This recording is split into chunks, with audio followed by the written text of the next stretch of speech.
Hi, I'm Olia and welcome to my space. Isn't a podcast about ratings or reviews. It's a pause in the noise, a place where stories from movies, series, and books quietly meet our feelings.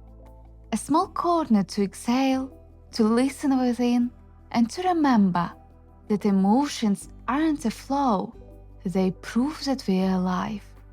Think of it as your emotional nightcap, a glass of feelings before sleep. I'll keep you company through stories, moments, and reflections that help you feel softer, closer, and never alone with what's inside. So, find your calm. Let's walk into the story together. You know that feeling when something you love stops feeling alive? When the spark that once set your chest on fire suddenly flickers, leaving you watching the smoke instead of the flame. That's how season 5 of Only Murders in the Building feels for me.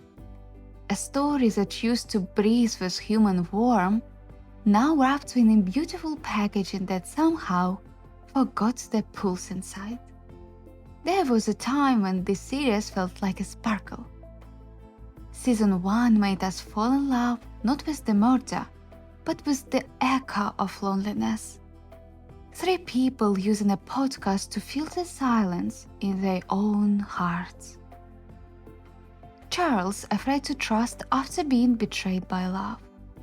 Mabel building walls after losing friends she couldn't save. Oliver performing joy so no one could see the emptiness behind it. They were solving crimes, trying to solve themselves at the same time. And that's what made it magical. But season 5, it feels like the sparkle ended. We open with the death that should have shaken the entire building. Lester, the doorman who held everyone's secrets. A man who symbolized safety, routine, belonging. The kind of person who makes you feel like the world is still okay as long as he's standing at the door. And yet, the show barely lets us grieve him. For 4 seasons, Only Murders taught us how to sit inside our own vulnerability, to laugh at it, to name it, to make it art. Now it hides behind too many masks. Billionaires, mobsters, robot doormen, plot twists and interiors that look expensive but feel emotionally cheap. It's challenging actually to relate to new characters of this season. And suddenly, even old characters feel too plastic and shallow. And the taste of series is rapidly changed. We see Mabel's fear, jealousy, and quiet resentment towards her old friend Z, but it all fades too quickly. And Z herself never comes alive. Her depth, her story, emotions, they stay on the surface, glossy and distant, like a Barbie doll smile. She appears here and there, a flash of color, a shadow in Mabel's frame, but her picture still stays incomplete. Even the episode where they finally face each other, confessing all truth and buried pain, doesn't really move me. But it should. On paper it has everything. Confrontation, nostalgia, closure. But it's missing the one thing that makes a story breathe. Empathy. Sadly, I don't feel her. I don't see myself in her. There wasn't enough time or story for me to care, to lean in and say, yes, I've been there too. Because actually, I really have. We've all had that friendship from childhood that ended up too abruptly. The kind that left behind more questions than memories, more silence than warmth. You want to hold onto the good parts, but all you feel is the ghost of what it used to be. The whole series seems covered now with a thin layer of satire. Interesting, yes, but strangely hollow. The emotions have flattened, The heroes turned almost cartoonish, sometimes foolish, sometimes absurd, and no longer truly themselves. That subtle humor that once tied them together with a golden thread, the one that let them grow emotionally even while making us laugh, is gone. Before, all three were united by their loneliness, their senses. Three people who pressed record, not just to solve murders, but to feel the silence inside themselves. And now, we've lost that too. In this season, it's hard to feel anything towards the billionaires or the mobsters. They don't touch us, they only irritate. We want to see them revealed and punished, maybe because it feels familiar. So many stories like this in real life, where the rich can escape everything just because they have money. There's a canyon between us and them, and that's why we don't care. We truly don't emphasize, almost with anyone. Well, maybe except for Logan Lerman's character Jay, the only one who truly breathes for us. Maybe because deep down, we all still fail for the wrong people, hoping they'll turn out good this time. He takes us through emotional swings, makes us change our minds every episode, reminds us that the show once knew how to feel. By the way, there's another stranger storyline, one that feels thrown in just for noise and never really goes anywhere. Was Jay actually interested in Mabel? And how fast Mabel is ready to go on the Maldives with him? What part of her did he manage to touch? It doesn't feel like romance, but more like projection. Mabel, once grounded and self-aware, falls into that familiar psychological trap, mistaking intensity for intimacy. Jay offers the illusion of being seen, of excitement, of something alive in the world that's gone numb. And that's exactly what makes him dangerous. He mirrors the part of Mabel that still wants to be rescued, the part that believes chaos means passion and comfort means boredom. Compared to the season 1, where her connection with the deaf artist unfolded slowly, through silence, trust, and emotional tension, this new dynamic feels artificial, transactional. It's emotional fast food, quick, satisfying for a second, and completely hollow after. It's the kind of attraction we all fall for when we're tired of feeling alone, when we'd rather feel something than nothing at all. But that's not love, not affection. It's a temporary escape dressed as connection. Let's talk about the most beautiful and soulful episode of the entire season.